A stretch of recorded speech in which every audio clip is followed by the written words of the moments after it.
Tu es plus grand que ça, que l'on dit. Jéhovah, tu es plus grand que ça, que l'on dit. Tu es plus grand que ça, que l'on dit. Tu es plus grand que ça, que l'on dit. Tu es excellent. Tu es plus grand que ça, que l'on dit. Oh, tu es. Oh, yes, Lord.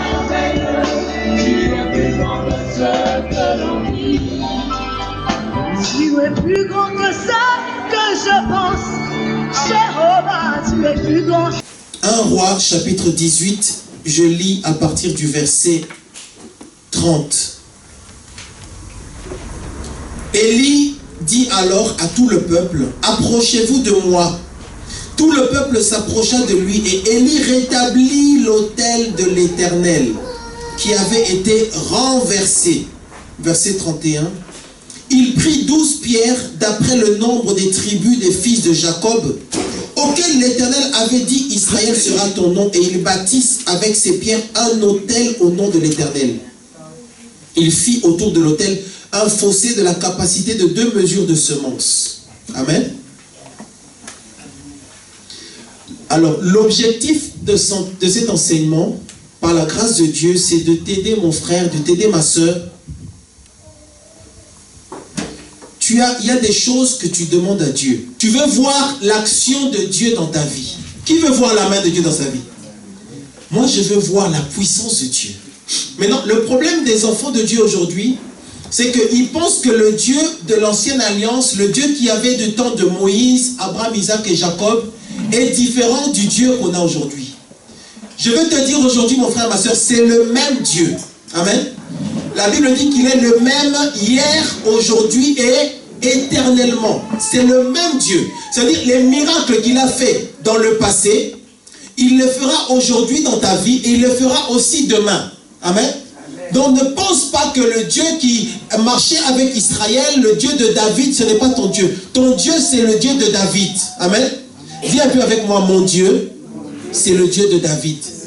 Le Dieu d'Abraham, le Dieu d'Isaac, le Dieu de Jacob, le Dieu d'Israël, le Dieu d'Élie. Amen. Donc, le contexte de cette histoire du grand prophète Élie, c'est que Élie a vécu sous le règne du roi Akab. Un roi sorcier, un roi méchant. C'était un roi qui adorait les idoles. Il adorait Astarté, il adorait les idoles. Et Dieu avait interdit à Israël de se soumettre aux idoles ni de prier des idoles. C'est ainsi que Dieu va susciter le grand prophète Élie pour confronter les prophètes de Baal. Élie va demander au roi Akab, il va lui demander de convoquer Israël et les prophètes au mont Carmel. La Bible dit que Élie va prier et le feu de Dieu va descendre. Et la Bible nous fait comprendre qu'Élie était un homme comme toi et comme moi. Et que par conséquent, nous devrions être aussi capables de prier une prière qui fasse que le feu de Dieu puisse descendre. Amen. Et je ne parle pas ici d'une prière que tu dois faire, je ne sais pas, pour que le feu de Dieu descende, pour consumer, pour brûler des immeubles ou des maisons, des forêts, c'est pas ça. Le feu dont je parle, c'est l'onction de Dieu, c'est la puissance de Dieu. Amen. Il faut que quand tu pries, la puissance de Dieu descende et que tes ennemis soient dans la confusion, qu'ils soient dispersés. Et que ce que toi tu fais, le feu qui est descendu là, ce soit la bénédiction pour ta vie. La puissance de Dieu, l'onction de Dieu, la grâce de Dieu, la gloire de Dieu. Amen.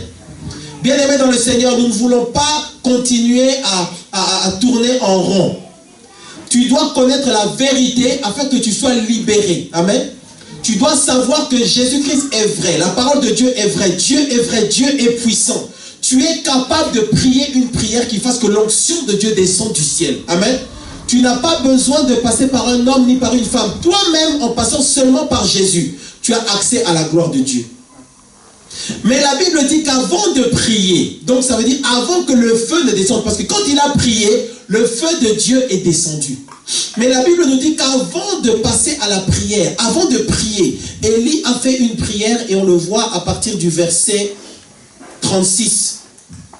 Au moment de la présentation de l'offrande, Élie le prophète s'avança et dit: Éternel Dieu d'Abraham, d'Isaac et d'Israël. Ça, c'est notre Dieu. Amen. Nous avons dit tout à l'heure que notre Dieu, c'est le Dieu d'Abraham, le Dieu d'Isaac, le Dieu d'Israël. Il dit: Éternel Dieu d'Abraham, d'Isaac et d'Israël, que l'on sache aujourd'hui que tu es Dieu en Israël. Amen. Que je suis ton serviteur, que j'ai fait toutes choses selon par ta parole. Réponds-moi, Éternel, réponds-moi, afin que ce peuple reconnaisse que c'est toi, l'Éternel, qui est Dieu, que c'est toi qui ramènes leur cœur. La Bible dit au verset 38, et le feu de l'Éternel tomba. Amen. Tu dois prier pour qu'on sache, que toi-même tu saches, et que tous ceux qui te connaissent sachent que ton Dieu est le Dieu d'Israël. Amen. Tu dois savoir que ces choses sont à ta portée, tu peux le faire. Dis un peu: je peux le faire. Je le ferai. D'ailleurs, je le fais. Quand tu pries, le feu de Dieu doit descendre. Amen. Alors, l'idée de cet enseignement, la pensée ou le raisonnement de cet enseignement, c'est de dire que, avant de prier pour que le feu descende, Élie a d'abord fait une chose particulière. Élie a restauré l'autel. Au verset 30, la deuxième partie du verset 30, et Élie rétablit l'autel de l'Éternel. Donc l'autel sur lequel ils avaient posé le taureau n'était pas en place. Élie a dû le rétablir d'abord. Il a dû remettre certaines choses en place. La Bible dit que Élie a pris 12 pierres. Il a pris des pierres pour reconstruire, pour rétablir cet autel. Il a mis en place ce qu'il fallait. Il a fait le travail qu'il fallait. Il a fait sa part à lui avant de demander l'intervention de Dieu. Et il a pris les 12 pierres qu'il a rassemblées pour disposer l'autel. La Bible dit, il prit 12 pierres d'après le nombre des tribus des fils de Jacob, auxquels l'Éternel avait dit: Israël sera ton nom. Et il bâtit avec ces pierres un autel au nom de l'Éternel. Il fit autour de l'autel un fossé de la capacité de 2 mesures de semences. Il arrangea le bois, tout ça. Donc il a travaillé. Et nous nous concentrons sur les 12 pierres. Alors ces 12 pierres sont des éléments spirituels qui sont indispensables dans la vie de quiconque veut voir la main de Dieu se manifester dans sa vie. Amen. Et nous avons dit que la première pierre, c'est la méditation de la parole de Dieu. Qui se souvient de ça? Nous avons dit que la deuxième pierre, c'est la prière. Nous sommes dans un temps de jeûne et prière. Et nous allons encore prier. Amen. Nous avons vu que la troisième pierre, c'est la sanctification. Amen. La sanctification. On a parlé 2 fois sur la sanctification. Et aujourd'hui, on va voir la 4e pierre. La 4e pierre, c'est le jeûne. Amen. Le jeûne. Le jeûne. D'ailleurs, nous sommes en jeûne, donc ça tombe bien. Si tu veux voir la main de Dieu dans ta vie, tu devras avoir ces 12 pierres-là. Tu devras vivre en exerçant ces 12 pierres-là. Et nous sommes à la 4e pierre sur 12. Donc, méditation de la parole, prière, sanctification et jeûne. Amen. Quand tu accompliras ces 12 pierres-là dans ta vie, mon frère, ma soeur, tu verras qu'il y a des choses qui vont se déclencher dans ta vie. Quand tu prieras tout seul dans ta chambre à 2 h du matin, tu vas expérimenter la puissance de Dieu. Amen. Le jeûne. Ésaïe chapitre 58, verset 5. Alors, on a beaucoup de travail aujourd'hui. Que l'Esprit nous aide. Amen. Ésaïe chapitre 58. Que par la grâce de Dieu, tu comprennes ce que c'est que le jeûne. Amen. Ésaïe 58, verset 5. Est-ce là le jeûne auquel je prends plaisir? Un jour où l'homme humilie son âme, la tête comme un jonc et se coucher sur le sac et la cendre. Est-ce là ce que tu appelleras un jeûne, un jour agréable à l'Éternel? Dieu dit, est-ce là le jeûne que j'ai, qui me fait plaisir, auquel je prends plaisir? Dans les versions anglaises, on dit, est-ce là le jeûne que j'ai choisi? Donc Dieu pose une question, il dit, est-ce là le jeûne que moi j'ai choisi? C'est-à-dire que le jeûne, c'est quelque chose qui fait plaisir à Dieu. Dieu a décidé que ce serait par le jeûne qu'on verrait la gloire de Dieu. Amen. Matthieu chapitre 6,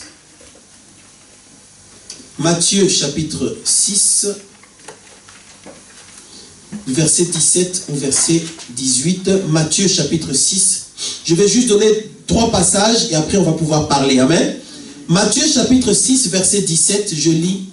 Mais quand tu jeûnes, parfume ta tête et lave ton visage, afin de ne pas montrer aux hommes que tu jeûnes, mais à ton Père qui est là dans le lieu secret. Et ton Père qui voit dans le secret te le rendra. Comme quoi, il y a une récompense quand on jeûne. Amen. Comme quoi, quand on jeûne, le Seigneur nous rendra des choses. Ce n'est pas en vain. Il y aura des conséquences positives, bénéfiques pour toi. Amen. Il faut que cet enseignement puisse te motiver et réveiller ta foi par rapport au jeûne. Il y a des conséquences. La Bible dit, mon Père qui le voit, ton Père qui le voit dans le secret, te le rendra. Amen. Matthieu chapitre 17, verset 21. Matthieu chapitre 17, verset 21.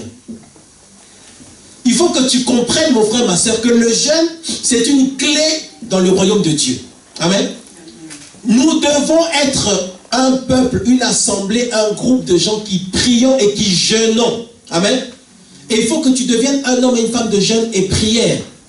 Regarde Matthieu 17, 21. Mais cette sorte de démon ne sort que par la prière et par le jeûne. Amen. Et dans ce contexte, dans le contexte de ce verset, c'est un homme qui a amené son fils, qui était possédé, qui était lunatique, qui souffrait. Un père qui amène son fils à Dieu. Un homme qui amène son fils, qui amène une situation difficile à Dieu, aux hommes, aux soi-disant hommes de Dieu, aux pasteurs, aux prophètes, aux apôtres, aux évangélistes, à ceux qui disent qu'ils servent le Dieu vivant. Il est venu avec son fils possédé par un démon. La Bible dit que les disciples, quand ils ont prié, ils ont fait leur part, mais l'esprit n'est pas parti. Et cet homme était complètement troublé.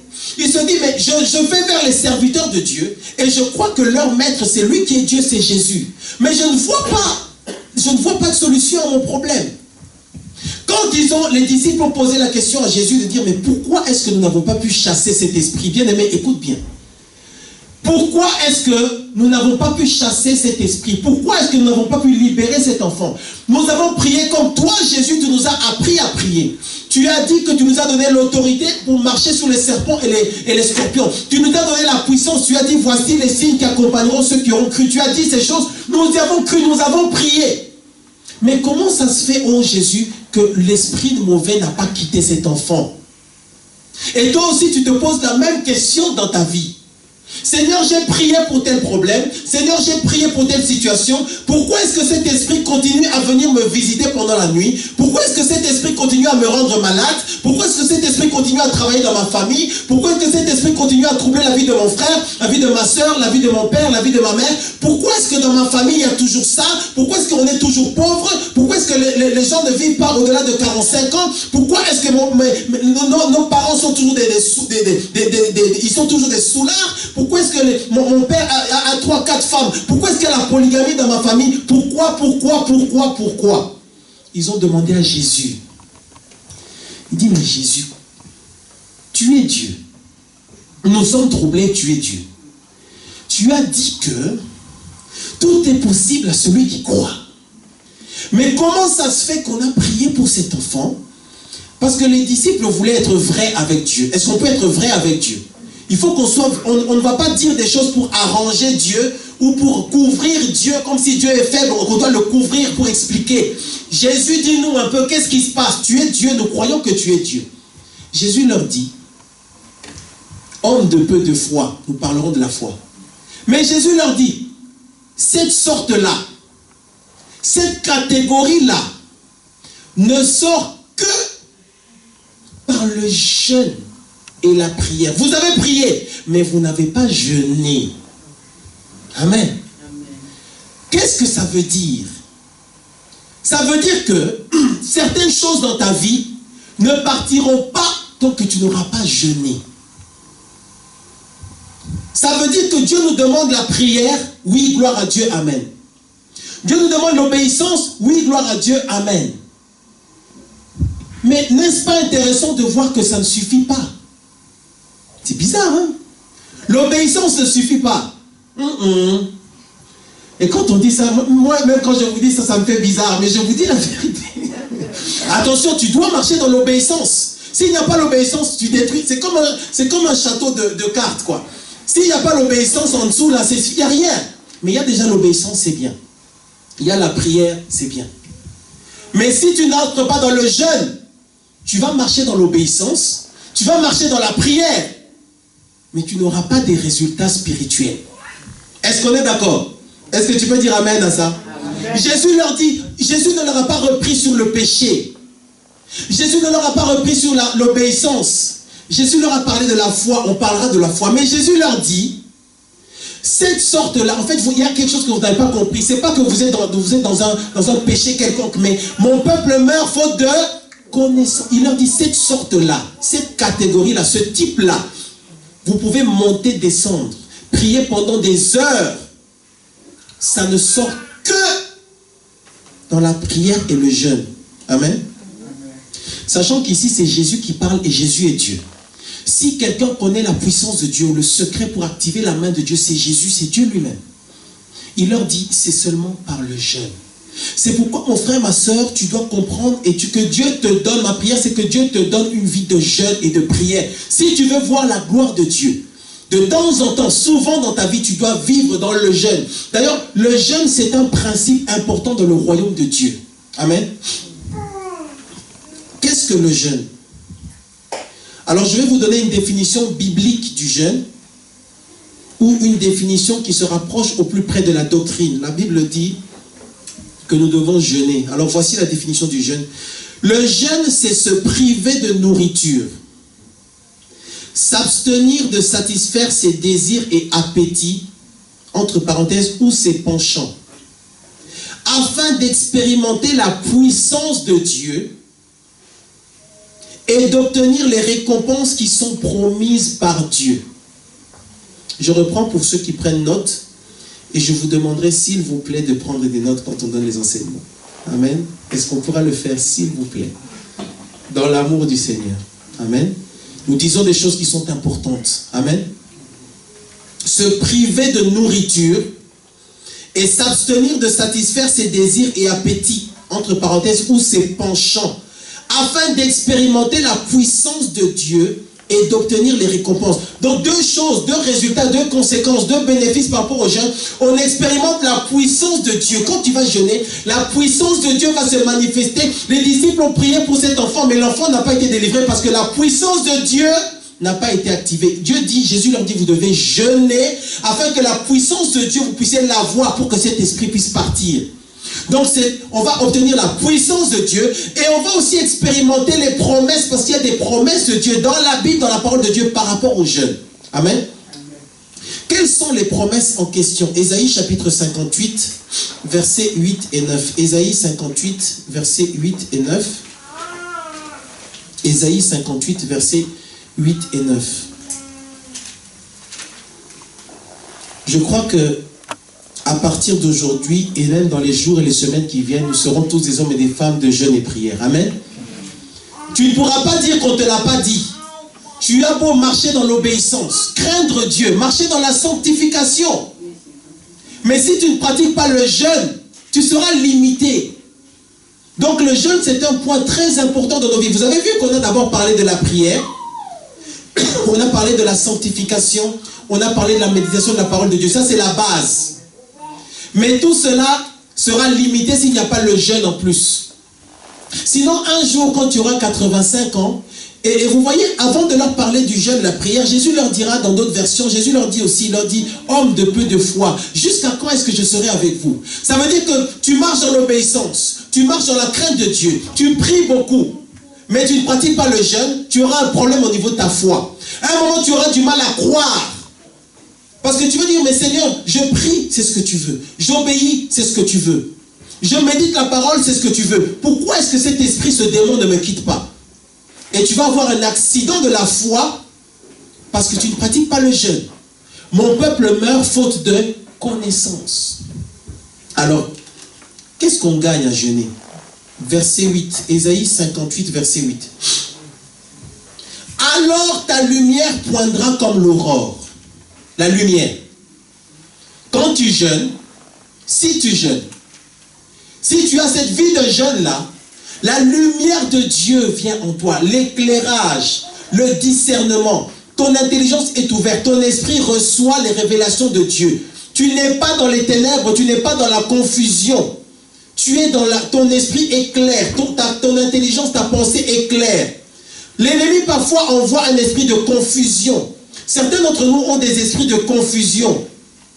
Mais quand on est dans le jeûne, ça nous permet de voir clairement la différence entre la volonté de Dieu et ce qui n'est pas sa volonté. Deuxième chose, donc verset 8. En fait, tout est dans les deux versets 8 et 9.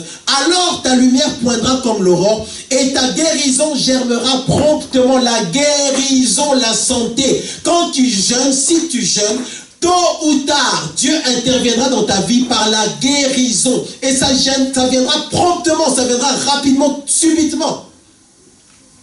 Ta justice marchera devant toi. Donc tu es justifié par Dieu. Et maintenant les choses qui t'empêchaient d'avoir accès à ta bénédiction sont éliminées. Maintenant c'est ta justice qui parle pour toi. Donc le fait que toi tu sois OK avec Dieu dans la justice, ça va, ta justice parle pour toi à tes problèmes. Pendant que toi tu dors, tes problèmes eux-mêmes ils s'écartent. Parce que ta justice agit. Parce que Dieu a relevé ta justice. Tu es justifié par Dieu. Il y a un niveau de justice supplémentaire qui vient sur toi. Tu as des droits supplémentaires.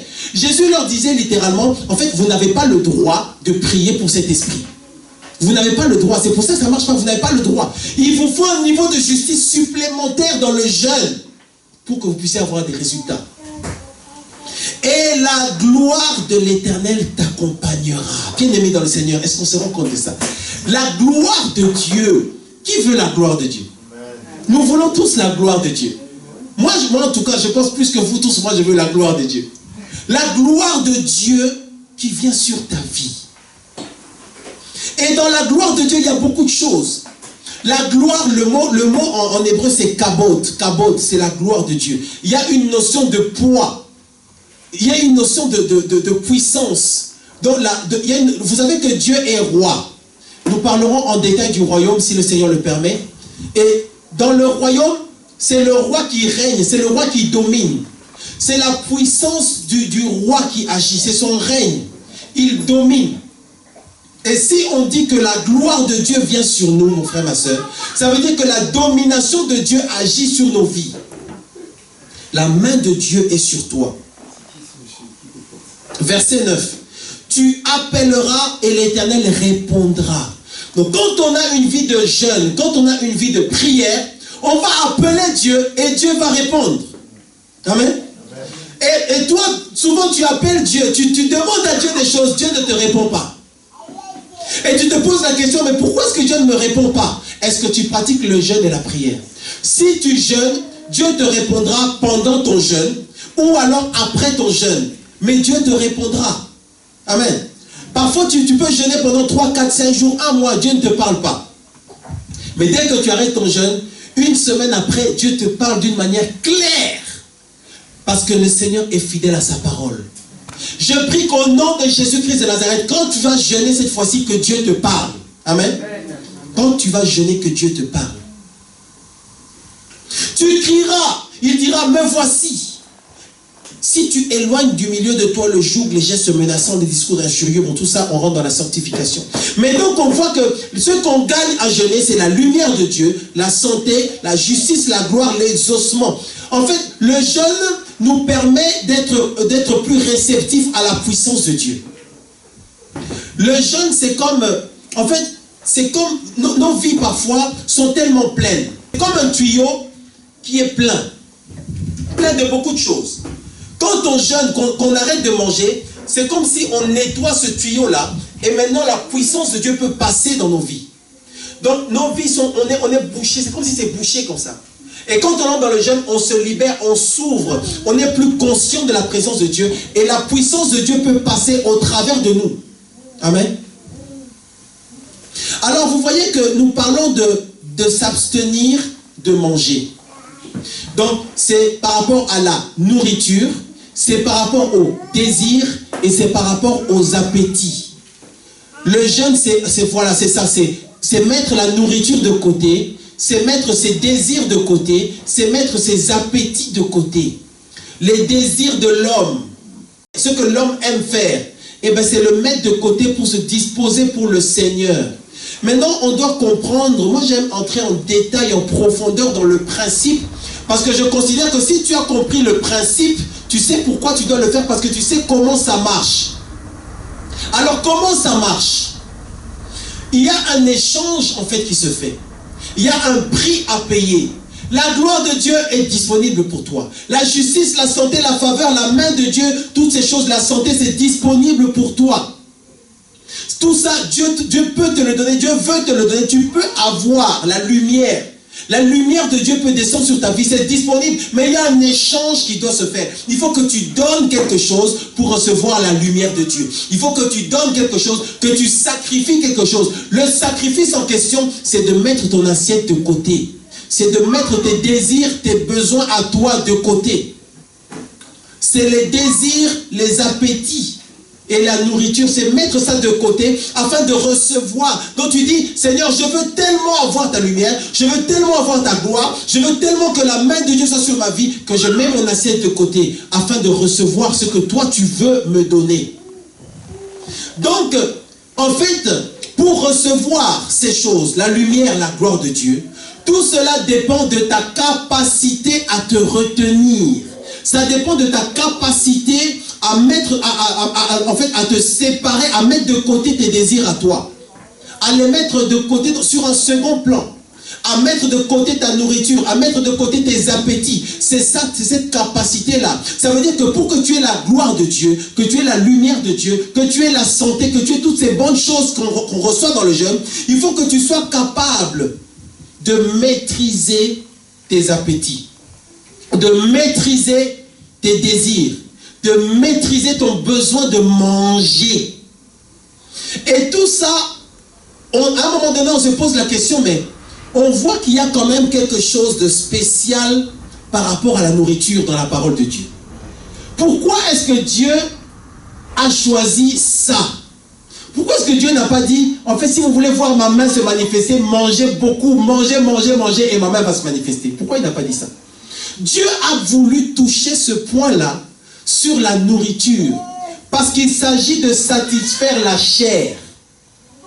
Et maintenant, on entre dans l'explication profonde pour comprendre le mécanisme spirituel.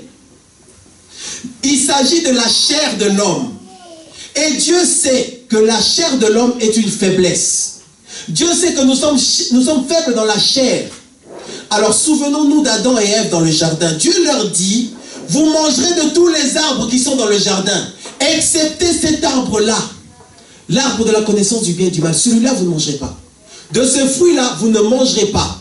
Il s'agissait de s'empêcher de manger. Il s'agissait de s'empêcher de satisfaire la chair. Et le premier péché qui a été commis, c'était un péché par rapport à la nourriture. N'est-ce pas intéressant? Ève, quand elle a vu cette pomme-là, elle s'est dit non, c'est tellement beau. Quand je mangerai, ce sera tellement bon dans ma bouche. Je satisferai ma chair, c'est bon. Et c'est ça que Dieu a vu. Dieu a vu que l'homme, et Dieu le savait de toute façon, que l'homme est faible par rapport à sa chair. L'homme ne pourrait pas marcher avec Dieu s'il ne crucifie pas sa chair, s'il n'a pas de contrôle sur ses appétits, s'il n'a pas de contrôle sur ses désirs, s'il n'a pas de contrôle sur son besoin de manger. Et donc c'était ça le problème d'Adam et Ève. Amen. La faiblesse de l'homme. Satan, le diable, sait que l'homme est faible. Il sait que tu es faible. Satan va toujours vouloir passer par ta chair. Satan va toujours vouloir utiliser ou profiter du fait que tu ne maîtrises pas tes appétits, tu ne maîtrises pas ton besoin de manger, tes désirs, pour t'amener dans le péché. Est-ce que nous comprenons? Le serpent est venu parler à Ève. Il lui dit, Dieu a-t-il vraiment interdit de manger de ces fruits? Et au bout d'un certain temps, au bout de 30 minutes, on s'est rendu compte que Ève, elle était déjà en train de mâchouiller cette pomme-là. À force de parler, il l'a convaincu. Et toi aussi dans ta vie, c'est ce que l'ennemi fait. Le diable est en train de te parler, il te dit, non, mange, tu dois manger, tu dois satisfaire ta chair, tu dois satisfaire tes désirs, tu dois te combler au niveau de tes appétits, tu dois faire cela. Et le principe, c'est que le serpent, le diable, Satan veut t'empêcher d'entrer dans un système de jeûne et de prière où tu décides, toi-même, tu décides par ta consécration à Dieu. Et c'est ça le but vraiment de Satan, c'est ça. Satan sait que si tu n'arrives pas à contrôler ta chair, à contrôler tes désirs, à soumettre tes appétits, tu le serviras. Quand Adam et Ève ont mangé de ce fruit, ils ont servi le diable. Est-ce que nous comprenons? Si tu n'es pas un homme ou une femme de jeûne, de temps en temps, tu vas servir Satan. Pourquoi? Si tu embauches quelqu'un dans ta maison pour faire du repassage, si cette personne, tu lui dis, je veux que tu repasses ces vêtements, quand je reviens après le travail à 18h, je veux que ces vêtements soient repassés. Si tu reviens à 18h et que ce n'est pas repassé, tu risques de virer cette personne parce qu'elle n'a pas fait ce que toi tu veux. On est d'accord? Parce qu'elle est censée travailler pour toi. Travailler pour toi, c'est faire ce que toi tu dis. Donc quand on sert Dieu ou quand on travaille pour Dieu, on fait ce que Dieu dit. Dieu leur avait dit, vous ne mangerez pas de ça. Mais eux, ils n'ont pas fait ce que Dieu dit. Ils ont fait plutôt ce que Satan dit ou ce que Satan voulait ou ce vers quoi Satan voulait les pousser. C'est dans ce sens-là qu'on dit qu'ils ont servi le diable. Être un serviteur de Dieu, c'est être un serviteur de Dieu. Ça veut dire être un serviteur de Dieu, c'est être quelqu'un qui fait ou qui obéit, qui se soumet à ce que Dieu dit. Mais Satan, comment il a fait pour les amener dans ce péché-là? Sur le terrain de la nourriture, sur le terrain des appétits, sur le terrain des désirs. Alors pense, quels sont tes appétits? Quels sont tes désirs? Si tu n'arrives pas à être un homme et une femme de jeûne et de prière, de temps en temps, Satan va jouer avec ça. Il sait, lui il mange tout le temps. Il ne peut pas s'empêcher de contrôler son corps. Il ne peut pas s'empêcher. Mais Dieu veut qu'on soit habitué de temps en temps. Pendant que tu jeûnes, tu as faim, ton corps a envie de manger, mais tu te maîtrises. Tu dis, à cause de Dieu, je ne mangerai pas. Et ça fera que quand tu auras ce système d'habitude-là, quand tu auras une grosse opportunité de pécher, tu ne pécheras pas. Parce que tu as appris à contrôler ta chair. C'est ça le principe du jeûne et de la prière. Amen. Dans Daniel chapitre 1, on dit que Daniel a préféré ne pas manger, ne pas se souiller des mets qui étaient sur la table du roi. Mon frère, ma soeur, est-ce que nous imaginons ce que le roi aurait pu lui offrir à manger? Du caviar, du saumon, des bonnes choses là. Donc c'était en même temps anniversaire, mariage, Noël et bonne année, tout ça le même soir. Donc les bonnes choses, les meilleures choses, le roi lui propose de manger. On lui propose de venir manger à la table du roi. Mais Daniel dit non, non, non, je ne veux pas me souiller avec ça. Donc il y a, Dieu dans sa parole nous montre qu'il y a une place importante au niveau de la nourriture et des désirs et des appétits. Et que nous les hommes, on doit être capables de contrôler ces choses-là et de les consacrer à Dieu. Amen. Daniel chapitre 1, verset 8. On ne va pas le lire, je vous donne juste parce qu'on a beaucoup de choses à voir. Amen. Alors, il y a plusieurs sortes de jeûnes. Il y a plusieurs types de jeûnes.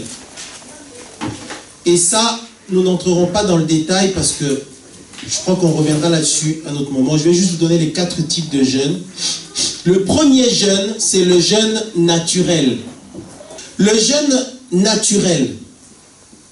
Le jeûne naturel, c'est l'abstinence de toute forme de nourriture, mais pas de liquide, comme l'eau ou jus de fruits. Et il y a des cas spécifiques pour lesquels c'est indiqué, et il y a des versets pour cela, oui. Liquide, on peut prendre, soit tu prends de l'eau simple, ou bien tu prends du jus de fruits. Tous les liquides. Tu peux prendre les liquides. Mais tu ne manges rien de solide, rien de dur, rien qu'il faille mâcher. Tu ne prends que des choses que tu... Voilà, voilà. Non, voilà, pas de... pas ces choses-là. Et il faut pas... Oui, frère. Café, oui. Mais c'est pas conseillé, mais oui. Mais c'est pas conseillé parce que du coup, ton corps sera chargé en caféine, quoi. Mais c'est pas conseillé. Mais oui, café, oui. C'est aussi un jeûne. L'idée du jeûne, C'est pourquoi, pour moi, ce n'est pas important. Ce qui est important, ce n'est pas le type de jeûne. Ce qui est important, c'est le sacrifice. Parce que dans tous les cas, il y a un sacrifice. Tu sais, hein, même si tu jeûnes pendant 10 jours et tu manges tous les soirs, c'est quand même un sacrifice. Il y aura des jours où à 3 h de l'après-midi, là, oh, j'ai envie de manger. C'est quand même un sacrifice. Ne soyons pas charnels ou religieux au point de faire des problèmes au niveau du type de jeûne. Oh non, moi attention, moi Dieu va m'écouter parce que moi j'ai jeûné sans rien manger. Oh non, toi Dieu va pas t'écouter parce que toi quand même tu as mangé le soir. Moi j'ai fait une semaine sans manger le soir. Hein. Non, ça se passe pas comme ça. D'accord? Le jeûne doit être initié par l'Esprit de Dieu. C'est l'Esprit qui va nous pousser à jeûner.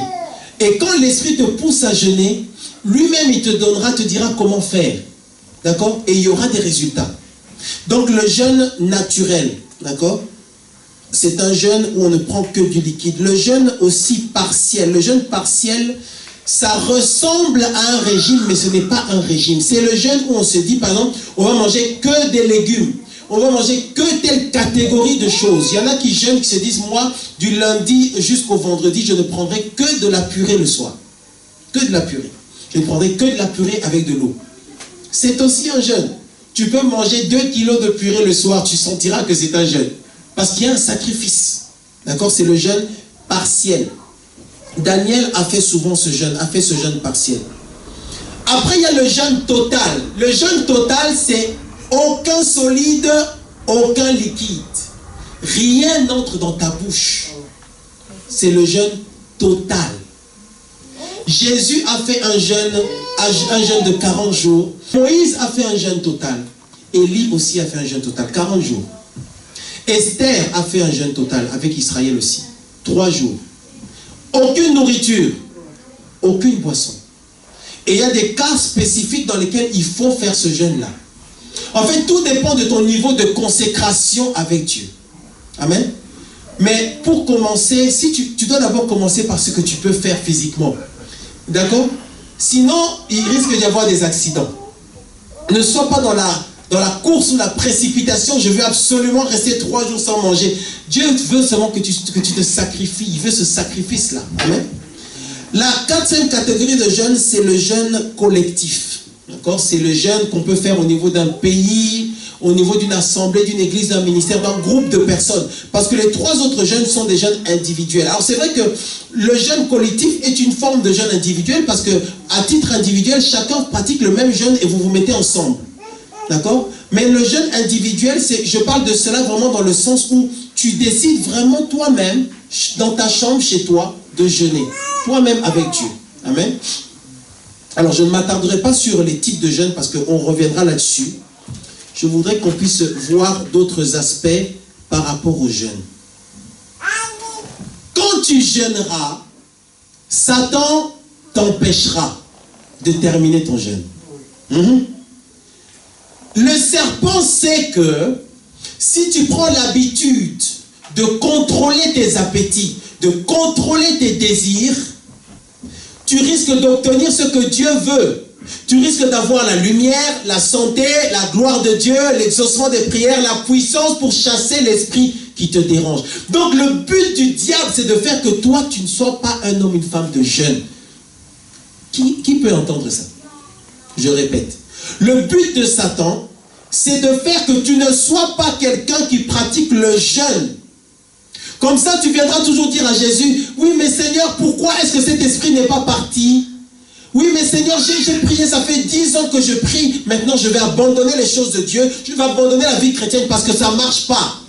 Oui, mais tu ne pratiques pas le jeûne. Tu dois savoir que l'ennemi est rusé. La Bible dit qu'il était le plus rusé des animaux, le plus rusé. Il a observé Adam et Ève. Il a observé Adam et Ève. Il a compris que la bénédiction d'Adam et Ève reposait dans le fait qu'ils ne touchaient pas à cet arbre-là. Ils ne touchaient pas à cette pomme-là. Ok, bon, ils ne touchaient pas à ce fruit-là. Voilà. Quand il a vu ça, il s'est dit, ok. Donc il faut que je les pousse à manger. Ils mangent de tout, mais quand ils voient cet arbre-là, ils arrivent à s'empêcher de manger les désirs, les appétits. moi je dois parler avec elle, travailler son raisonnement, qu'elle comprenne qu'elle n'a pas besoin de contrôler ses appétits, ses désirs. Donc je vais parler à ce frère-là de l'Assemblée des Saints pour qu'il n'aime pas le jeûne. Comme ça, je vais m'asseoir sur sa destinée. Comme ça, je vais bloquer les bénédictions, les grâces de Dieu. La bénédiction viendra dans ta vie quand l'esprit mauvais sera parti. Maintenant, toi, tu pries, l'esprit mauvais ne part pas parce que tu ne jeûnes pas. Et l'ennemi t'empêche. Tout ce qui t'empêche d'entrer dans le jeûne et dans la prière, ne le méprise pas, c'est un esprit. Amen. C'est un esprit impur qui vient de l'enfer, qui veut que tu ne pratiques pas ce jeûne-là. Donc tout ce qui est réservé pour toi, si tu pratiques le jeûne-là, tu ne l'auras pas.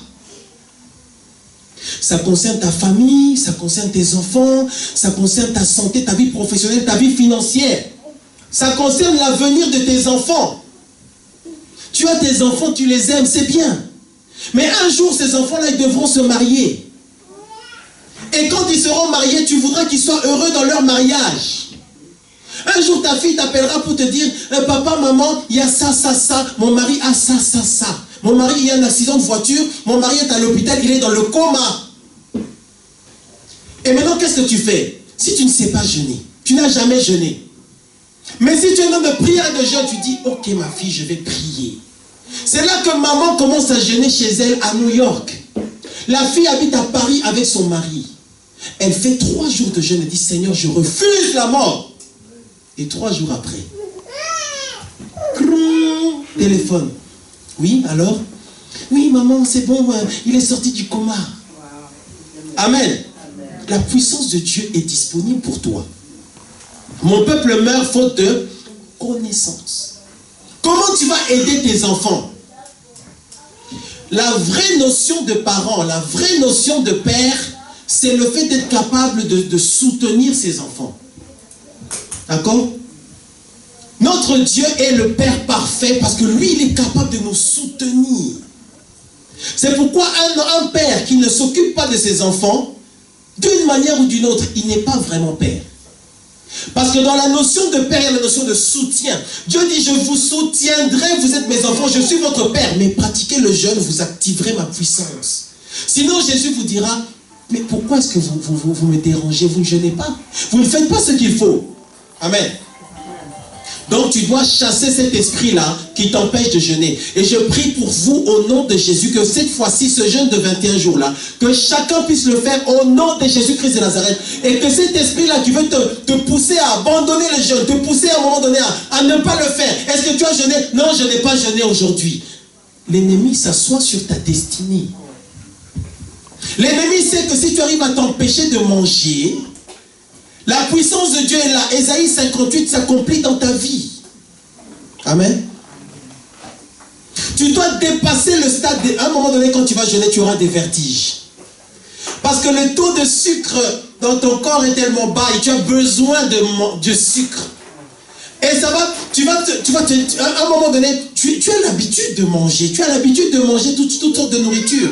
Mais tu verras que pendant que tu jeûnes, ton désir pour cette nourriture-là est devenu quelque chose de vital. Tu as envie à tout prix, tu as envie de manger. Ça, c'est l'ennemi qui te pousse. Ça, c'est si tu n'es pas discipliné. Tu passes dans la cuisine là et tu sens que... Et c'est là que, vous voyez bien, mais vous savez, nous les hommes, parfois, je pense qu'on a un problème avec la nourriture. Tu as l'impression qu'il y a quelque chose qui te pousse. Tu te retrouves devant le frigo ouvert. Et là, tu te dis, mais je suis en jeûne. Là aussi, ça veut dire que je pense qu'il y a une addiction par rapport à la nourriture. La délivrance, c'est aussi la délivrance par rapport aux addictions. Parce que l'homme aime manger, manger, manger, manger. Mais derrière, dans le domaine spirituel, tu es faible. Et c'est ce jour-là, ces jours-là, pendant que tu jeûnes là, c'est là que ton voisin va préparer une nourriture, là, un poisson, je ne sais pas comment. Quand tu vas seulement sentir, tu verras qu'à ce moment-là, tu auras une grâce olfactive. Donc quand tu... non.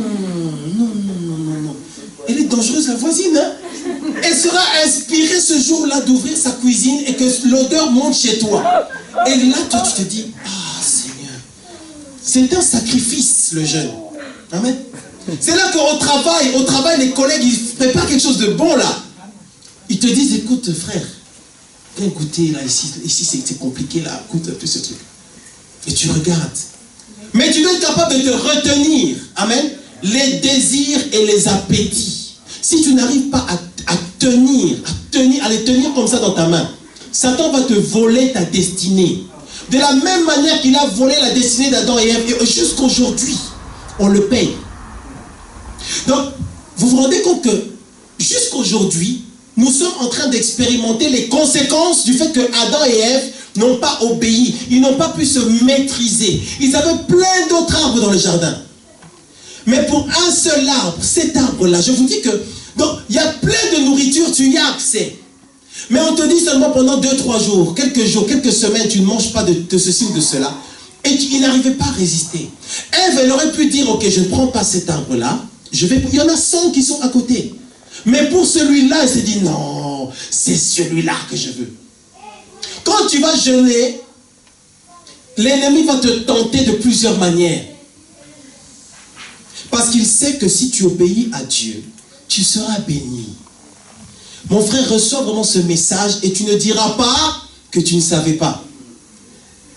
Je crois que le Seigneur nous a donné une grâce particulière. On dit aux gens des choses qu'à un moment donné, ils ne pourront pas dire non, on ne nous avait pas dit, on ne savait pas. On ne savait pas qu'il fallait avoir la prière, la méditation de la parole, la sanctification et le jeûne, plus les autres prières jusqu'à 12. On ne nous avait pas dit qu'on doit vivre avec ça. Mais vous, on vous l'a dit. Si tu ne pratiques pas le jeûne, et ça c'est à tous les âges, pratiquez-le, être capable de résister. Amen. Satan sait que dans ta vie, il y a des choses qui ne pourront partir que à cause du jeûne. Ça doit te motiver à jeûner. Tu dois savoir qu'il y a certaines choses dans ta vie. Ce ne sera pas l'intelligence, ce ne sera pas la prière, ce ne sera pas l'obéissance. En fait, je veux dire, ce ne sera pas la prière seule, ce ne sera pas l'obéissance, ce ne sera pas la sanctification. Tu te sanctifies. Mais comme tu ne jeûnes pas, eh ben, tu es bloqué. Ta prière arrive à un certain niveau. Quand tu pries, c'est comme si l'esprit là, c'est comme si tu le chatouilles. Mais il ne bouge pas. Parce que tu ne jeûnes pas. Alors qu'à partir d'aujourd'hui, si tu es un homme de jeûne, une femme de jeûne, que tu le deviennes encore plus. Amen. Si tu ne l'es pas, que tu le deviennes. Amen. Nous parlons du Dieu d'Abraham, le Dieu d'Isaac, le Dieu de Jacob. Isaac a eu 2 fils, Ésaü et Jacob. À cette époque-là, quand la mort du père s'approchait, quand il sentait que son heure arrivait, il convoquait son fils ou ses fils. Et c'est là qu'il priait pour eux d'une manière particulière, qu'il libérait sur leur vie des bénédictions spirituelles, des grâces. Et Isaac va appeler Ésaü. Il va lui demander à Ésaü d'aller lui préparer un mets, un repas, un plat à manger. Et à ce moment-là, son autre frère Jacob, sa mère va lui donner une idée de que ce soit lui-même qui aille préparer ce plat-là. D'accord? Et donc c'est Jacob qui va se présenter ce plat à son père Isaac, en se faisant passer pour Ésaü. Isaac va le bénir. Isaac normalement devait bénir Ésaü. Mais finalement, Isaac va bénir Jacob. Et Dieu ne reprendra jamais Jacob sur ce point-là. N'est-ce pas intéressant? On verra que la Bible nous racontera qu'il y a eu une histoire où Ésaü était allé chasser. Quand il est revenu, il était fatigué et affamé. Il voulait absolument manger. Or, Jacob, lui, il avait préparé quelque chose. D'accord? Et Ésaü voulait absolument manger. Jacob lui dira, tu veux absolument manger, je te donne ce plat, je te le donne. Mais, je veux que tu me donnes, je veux prendre, je veux récupérer, je veux acheter ton droit d'aînesse. Qui connaît cette histoire? Son frère va lui dire, prends mon avenir, prends mes bénédictions. Prends toutes les bonnes choses qui me sont réservées. Prends-les. Mais donne-moi ce plat. Il faut absolument que je mange tout de suite. Les désirs, les appétits, la nourriture, l'incapacité de se maîtriser. Il aurait dû ou il aurait pu, quand son frère, dès qu'il a parlé de droit d'aînesse, il dit, quoi? Que je te donne quoi? Mon droit? Non, écoute, je ne mangerai pas. Je ne mangerai pas. Mais malgré ça, de quoi tu parles? Prendre mon droit d'aînesse, écoute, prends-moi, donne-moi l'assiette. Donne-moi seulement cette assiette-là. Donne-moi cette assiette que je mange. Même si tu prends mon avenir, ce n'est pas mon problème. Moi, je veux manger maintenant, me sentir bien. Et tu vois que la Bible nous dira dans Hébreu, on va prendre Hébreu chapitre 12. Hébreu chapitre 12.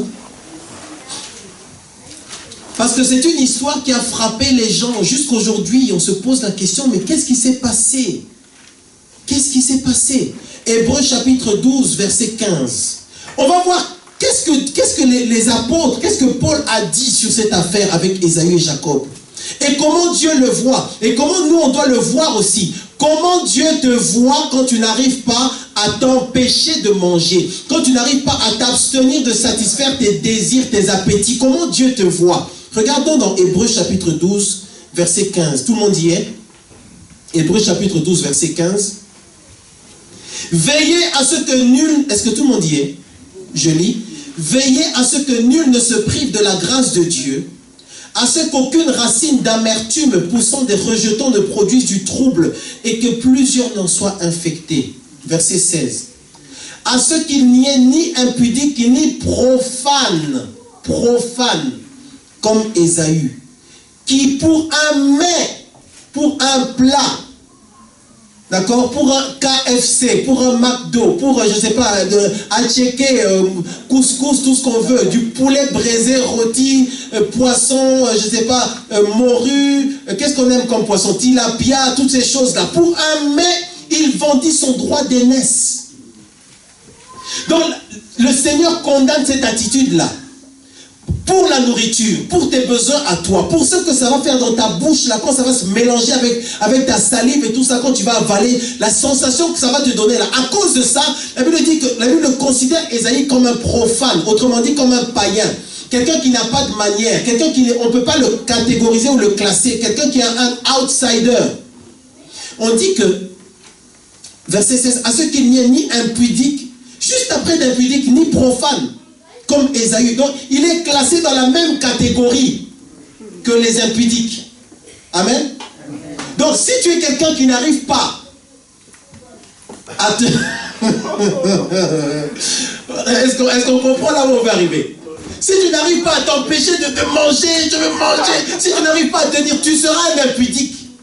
Parce que tu seras conditionné à ne jamais soumettre tes désirs et tes appétits. Et Dieu n'aime pas ça. Nous ne pourrons marcher avec Dieu que si on est capable de soumettre nos appétits et nos désirs, nos besoins de manger. Parce que c'est là-dessus que Satan utilise toujours la même technique. Il vient titiller ta chair. Mange. Fais-toi du bien. Fais-toi, mange. Pourquoi Dieu, mais votre Dieu là, il est bizarre. Il y a 1000 arbres dans le jardin et pour un seul arbre, il vous en empêche. Écoute, va un peu goûter cet arbre-là. Va goûter, va manger ce que Dieu ne veut pas. Ce qui est interdit. Regarde la suite. Verset 17. Vous savez que plus tard, bien-aimés dans le Seigneur, que l'Esprit nous permet de comprendre ce verset. Amen. Moi, j'aime la parole de Dieu parce que la parole de Dieu est puissante. Est-ce que tu crois que la parole de Dieu est puissante? On parle d'Ésaü et de Jacob. On classe Ésaü avec les impudiques, avec les profanes. Et on dit au verset 17, vous savez que plus tard, voulant obtenir la bénédiction, il fut rejeté, quoiqu'il la sollicita avec larmes, car son repentir ne put avoir aucun effet. Donc, à un moment donné, quand Ésaü s'est réveillé, quand il est sorti de son illusion, quand il s'est rendu compte de ce qu'il avait perdu, il est allé voir son père, Isaac. Il a pleuré. La Bible dit dans Genèse, quand vous lirez, oui. Genèse 27, verset 4. 27, 4. Tu peux le lire, s'il te plaît? Alors, ça débute là. Fais-moi un mets comme j'aime et apporte-le-moi à manger afin que mon âme te bénisse, avant que je ne meure, etc. Et c'est long. Ok. Mais plus tard, on dira qu'Ésaü va pleurer. Il va aller voir Isaac, il va pleurer. Il va demander une bénédiction. Et pendant qu'il demande une bénédiction, son père, au lieu de le bénir, il continue à bénir l'autre frère. Il dit, toi tu seras en bas. Lui, il va dominer sur toi. La Bible dit dans Hébreu, et vous vous rendez compte ça s'est passé dans Genèse, et on en reparle en Hébreu. Plusieurs générations plus tard, et on en reparle d'aujourd'hui. C'est un mystère qui se passe dans la vie des hommes. C'est un mystère qui se passe dans ta vie. Si tu n'es pas un homme, une femme de prière et de jeûne.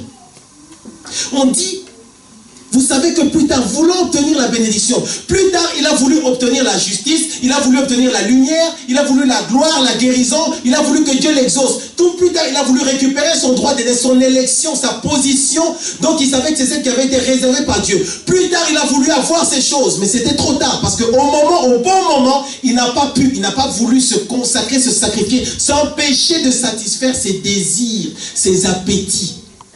Il n'était pas un homme de jeûne. L'homme et la femme de jeûne, c'est quelqu'un qui à un moment donné peut décider de dominer sur son estomac. Comment tu veux chasser un démon si tu ne peux pas prendre le contrôle sur un beignet? D'accord? Tu ne peux pas, juste un seul beignet là, tu n'arrives pas à... Non. Et puis tu commences à faire des tours là. Ah non, en tout cas ce beignet là. Et puis à un moment donné, dans la bouche. La Bible dit, plus tard, c'est ça le problème du jeûne. Les conséquences du jeûne, c'est pas aujourd'hui, c'est plus tard. Quand tu jeûnes aujourd'hui, tu jeûnes pour sécuriser ou pour protéger ta grâce, tes bénédictions avec Dieu, pour continuer d'en bénéficier encore plus. La Bible dit que maintenant, plus tard, quand il s'agissait de voir les fruits de la gloire de Dieu, la justice, quand il a voulu ça, il n'a pas pu avoir ces choses parce qu'il avait perdu. Il a pleuré. Il est allé voir son père, Isaac. Il a expliqué que Jacob avait fait un trucage, qu'il avait triché, mais ça ne marchait pas. Dans ces choses-là, il n'y a pas de trucage. Pourquoi? Le problème de Dieu, c'est pas que Jacob a pris sa place ou ça là. Le problème, c'est qu'il fallait qu'Ésaü ne puisse pas vendre son droit d'aînesse. Comme ça, c'était déjà fait.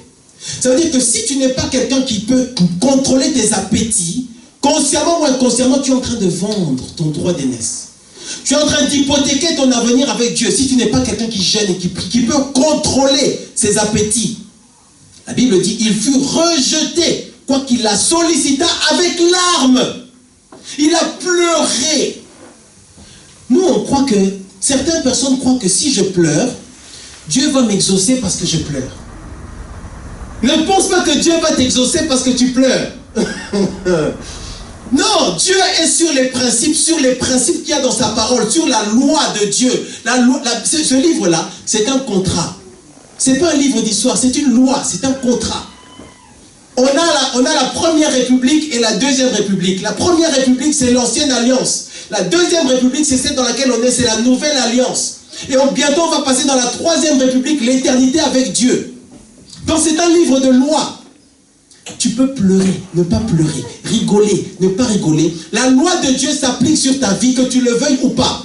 Soit la loi de Dieu joue en ta faveur, soit la loi de Dieu joue contre toi. Maintenant, c'est à toi de te positionner. Est-ce que je vais être Ésaü ou je vais être Jacob? Est-ce que je vais être Ésaü ou est-ce que je vais être Jacob? Est-ce que je vais être quelqu'un qui jeûne ou pas? Est-ce que je vais être quelqu'un qui arrive à me maîtriser par rapport à mes désirs?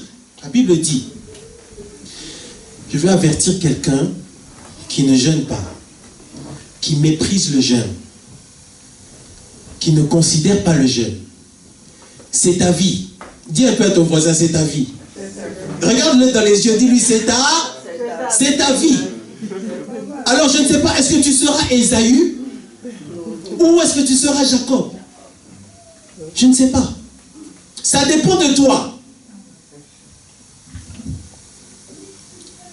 Il la sollicita avec larmes, car son repentir ne put avoir aucun effet.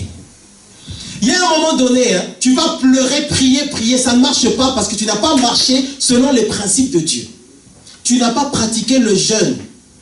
Ce sont ces points-là que je voulais qu'on puisse voir. Les conséquences quand on n'est pas dans une vie de sacrifice, dans une vie où on arrive à s'abstenir. Donc cet exercice-là, Dieu veut qu'on soit habitué avec ça. Et Dieu nous motive à marcher dans le jeûne et le sacrifice comme ça, en nous disant, il y aura des bénédictions, il y aura ma puissance, il y aura plus de grâce, il y aura plus de gloire. Mais je veux vous motiver à ça, que vous soyez dans un état d'esprit spirituel où vous ne vous laissez pas soumettre. Vous ne vous soumettez pas à vos désirs. Parce que c'est là que Satan va jouer avec vous. Comme il a joué avec Adam et Ève. Dans la parole de Dieu, je ne sais pas si j'ai le temps d'aller jusque-là, mais il y a une notion qu'on appelle la notion, la loi des premières mentions. La loi des premières mentions, c'est un principe selon lequel dans la parole de Dieu, quand on dit une chose une seule fois et que c'est la première fois qu'on le dit, on va voir que dans la parole de Dieu, ce principe-là va continuer à être démontré jusqu'à la fin. Et jusqu'à aujourd'hui, l'ennemi continue à travailler dans ta vie, dans ma vie, dans nos vies, par rapport à ce principe-là. La nourriture, le plaisir, nos penchants, ce que tu aimes. Dieu veut que tu t'habitues à mettre ton assiette de côté pour te consacrer à Dieu. Amen. Vous verrez, mon frère, ma soeur, que Israël, quand ils sont sortis d'Égypte, ils étaient sortis d'Égypte de l'esclavage. Par contre, quand ils étaient encore en esclavage, ils mangeaient les bonnes choses qu'il y avait en Égypte. Parce que l'Égypte était très prospère à cette époque-là. Ils mangeaient des bonnes choses. Ils sont sortis de l'Égypte, mais en fait, le désir, le goût pour ces bonnes choses-là n'est pas sorti d'eux. Donc, bien que Israël est sorti d'Égypte, l'Égypte n'est pas sortie d'Israël. Il y a certains païens ou certains enfants de Dieu, je dirais, ils sont dans le monde. Ils sont dans le monde. Boîte de nuit, musique, danse, toutes ces choses-là. Ils sortent du monde. Mais malgré qu'ils sortent du monde, le monde n'est pas encore sorti d'eux. Et ici, c'est un petit récit où on nous montre ce qui s'est passé. À un moment donné, ils ont demandé à Dieu, ils ont voulu absolument manger. Il disait à Moïse, mais Moïse, tu peux prier et les gens se partagent et on passe comme ça, tu fais des choses, on a vu les 10 plaies, c'est bien. Mais Moïse, est-ce que tu peux... Nous, on veut de la viande. Est-ce que nous là, maintenant, le désir, le besoin, notre appétit, là, maintenant, là, tout de suite, là. Moïse, si tu ne nous donnes pas de la viande, tu n'es pas serviteur de Dieu. Maintenant, regarde ce que la Bible va dire. Regarde ce que la Bible va dire. Le psaume 78, verset 17. Je ne lirai qu'à partir du verset 17. Mais ils continuèrent à pécher contre lui, à se révolter contre le Très-Haut dans le désert. Bien souvent, quand Israël se révoltait contre Dieu, après la sortie d'Égypte, c'était par rapport aux désirs et aux appétits. Manque de discipline. Mais ils continuèrent à pécher contre lui, à se révolter contre le Très-Haut dans le ciel. Verset 18. Ils tentèrent Dieu dans leur cœur en demandant de la nourriture selon leurs désirs. Ils parlèrent contre Dieu. Ils dirent, Dieu pourrait-il dresser une table dans le désert?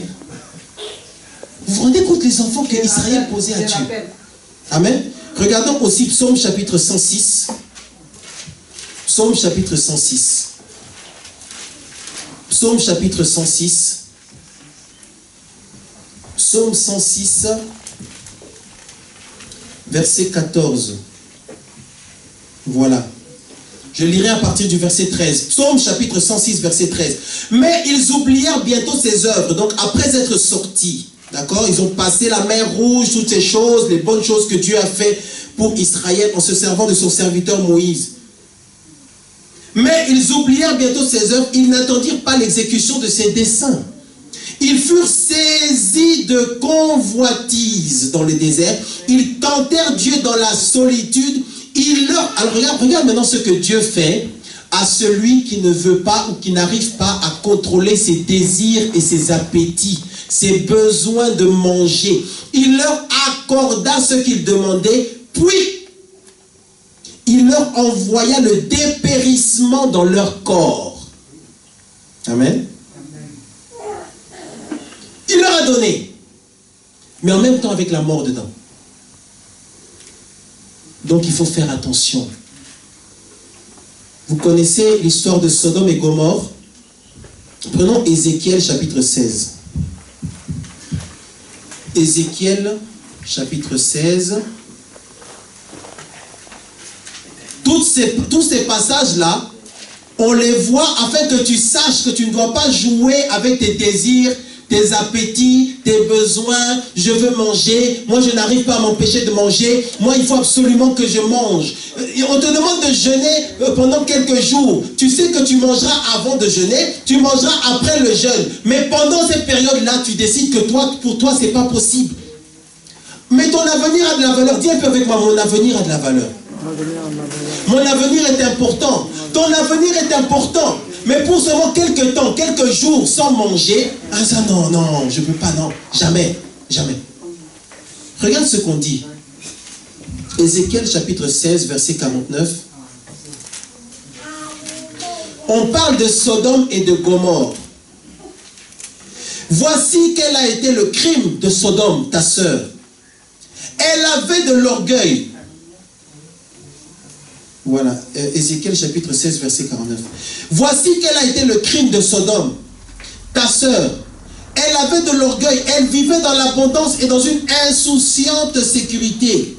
Elle et ses filles, elles ne soutenaient pas la main du malheureux et de l'indigent. Elles sont devenues hautaines, elles ont commis des abominations devant moi. Je les ai fait disparaître quand j'ai vu cela. Tu vois au début du verset 49, Sodome, elle vivait dans l'abondance. Il y avait beaucoup de pain. Il y avait beaucoup de nourriture. Il y avait beaucoup de mets. Il y avait beaucoup de choses à manger. Il n'y avait pas de privation. On était plus dans la satisfaction des désirs. Satisfaction des désirs, des besoins. Manger, se réjouir. Ils n'étaient pas... Si Sodome et Gomorrhe pratiquaient le jeûne et la prière, ils allaient apprendre à se maîtriser. Ils allaient s'empêcher de se laisser aller. Et ils ont commis des crimes abominables. Maintenant, regarde ce que la Bible dit. À la fin de verset 49, du verset 50. Je les ai fait disparaître quand j'ai vu cela. Quand Dieu a vu ça, quand Dieu a vu que c'était un peuple qui ne se maîtrisait pas, qui ne jeûnaient pas. Parce que s'ils jeûnaient, ils auraient appris à s'empêcher d'aller très loin, d'aller loin dans le péché, se laisser aller dans le péché de la chair. Le péché, bien aimé dans le Seigneur, ce sera toujours pour satisfaire la chair. Ce sera toujours pour satisfaire un besoin de la chair, un désir charnel. Dans Galates 5, on nous parle des fruits de la chair, on nous parle de la chair. Ce sera toujours autour de ces choses-là, la chair, la chair, la chair, la chair. Mais la vie de jeûne, c'est la vie où on dit maintenant je prends autorité sur ma chair, je contrôle ma chair. Je vais empêcher la chair de dominer sur moi. Dernière histoire. Un roi, je vous donne juste la référence, je vais vous raconter l'histoire. Un roi chapitre 13, vous lirez le 13e chapitre de Un roi chapitre 13.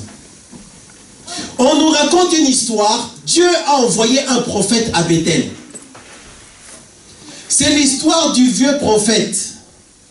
Dieu a donné des instructions précises à ce prophète-là. Il dit, tu vas dans cette ville, tu parleras de telle manière, tu feras ça, ça, ça. Et ce prophète va obéir à Dieu. Et Dieu lui dira, quand tu auras accompli ta mission, déjà pendant ta mission, tu ne mangeras pas, tu ne boiras pas. Et quand tu auras terminé ta mission, tu partiras par un autre chemin que celui par lequel tu es venu. Le prophète va y aller, il va faire tout le travail comme il faut. Sur le chemin du retour, la Bible dit qu'il va rencontrer un autre prophète, dont les fils vont aller lui dire, on a vu un prophète sur tel endroit, il a fait ça, ça, ça et ça. C'est un grand prophète de Dieu. Et cet homme-là va dire, par où est-ce qu'il est passé? Où il est? Où est-ce qu'il est ce frère-là? Par où est-ce qu'il est passé? Où est-ce qu'elle est la sœur qui va à l'Assemblée des Saints? C'est par où qu'elle passe là? Ok, je vais la chercher sur son chemin. Il est allé rencontrer ce prophète-là. Le vieux prophète a rencontré le vrai prophète envoyé de Dieu. Qui es-tu? D'où est-ce que tu viens? Qu'est-ce que tu fais ici? Ah non, je fais ça, ça, ça, ça. Ok, écoute, viens chez moi, viens manger. Viens manger chez moi. Écoute, viens avec moi, tu manges un tout petit peu et après tu repars. Le prophète lui dit, non, je ne peux pas venir avec toi parce que Dieu m'a ordonné de ne rien manger et de repartir par un autre chemin. Le vieux prophète va lui dire, non, non, non, écoute, moi aussi j'ai entendu, un ange de Dieu est venu me parler et il faut que tu viennes manger chez moi et après tu partiras. La Bible dit que le prophète que Dieu avait envoyé est allé manger chez le vieux prophète. Plus tard, il est mort à cause du fait qu'il avait désobéi à Dieu. Les désirs, la nourriture, les appétits Il n'a pas pu se contrôler. Quand Dieu lui dit de ne pas manger, c'est le jeûne, c'est la privation, c'est le sacrifice. Il dit, pendant que tu fais cette mission-là, ne mange pas. Dieu savait que si tu manges, tu mourras. Si Adam et Ève, vous mangez de ce fruit-là, vous mourrez. Dorénavant, les hommes mourront parce que vous avez mangé de ce fruit-là. Dorénavant, dans ta famille, il y aura des problèmes, des difficultés, il y aura la mort dans certains domaines parce que toi, tu ne t'empêches pas de manger. Et donc, ce prophète a mangé chez le vieux prophète, il est mort. Toujours sur le terrain de la nourriture, sur le terrain des appétits. Le premier Adam a péché et est passé à côté de sa bénédiction. Il n'a pas pu conserver sa bénédiction parce qu'il a mangé. Mais la Bible nous parle du deuxième Adam, Jésus. Mais Jésus, lui, quand il est venu, mais Jésus avait une attitude spéciale par rapport à la nourriture. Il a jeûné 40 jours. Un jour, ils étaient avec ses disciples-là et il s'agissait d'aller chercher à manger. Quand les disciples sont revenus, il dit, mais maître, toi, tu n'as pas mangé. Il dit, non, moi, j'ai mangé une autre nourriture que vous ne connaissez pas. Il lui dit, ma nourriture à moi, c'est de faire la volonté de Dieu. Vous voulez manger des cerises, des fraises, toutes ces choses-là. Mais moi, Jésus, l'exemple que je vous donne, la vraie nourriture, bien aimé dans le Seigneur, la vraie nourriture, toi, tu crois que la nourriture, là, c'est quand tu manges un bon rôti, là, un bon poulet, là. Tu penses que c'est ça la vraie nourriture. Mais la vraie nourriture, Jésus nous dit, la vraie nourriture, ce que je mange, c'est de faire ce que Dieu veut. Parce que pendant que j'obéis à ce que Dieu veut, là, cherchez premièrement le royaume. Et toutes les autres choses viendront après. Donc je cherche d'abord le royaume de Dieu. Je mange. Donc en fait, c'est comme je dis, en ce qui concerne la nourriture, je ne vais pas aller tout de suite chercher je sais pas moi, les gombos ou je sais pas quoi. Je cherche le royaume. Et derrière le royaume, j'aurai tout ce que je veux derrière. Amen. Amen. La vie de jeûne, la vie de prière. L'obéissance ne suffit pas. L'obéissance est indispensable.